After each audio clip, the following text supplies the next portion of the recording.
કાંકરિયાથી બોટાદના સાળંગપુર કષ્ટભંજન હનુમાનજી મંદિર સુધી ડેઇલી હેલિકોપ્ટર રાઇડ શરૂ થશે. ચારધામ યાત્રા વિકાસ બોર્ડની જાહેરાત. સાળંગપુર હનુમાનજી મંદિર દ્વારા મંદિરથી 700 મીટરના અંતરે 2 હેલિપેડ તૈયાર કરાયા.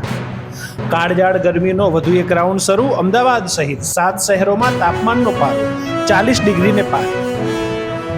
બિહારથી રાજધાની પાટણમાં રેલવે સ્ટેશન નજીક હોટલમાં આગ લાગી, 6 થી વધુ લોકોના મોત.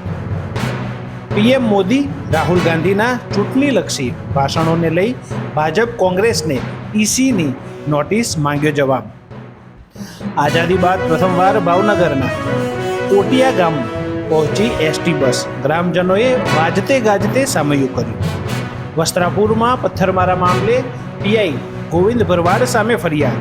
પત્રિકામાં નામ લખવાના મુદ્દે થઈ હતી બબાલ.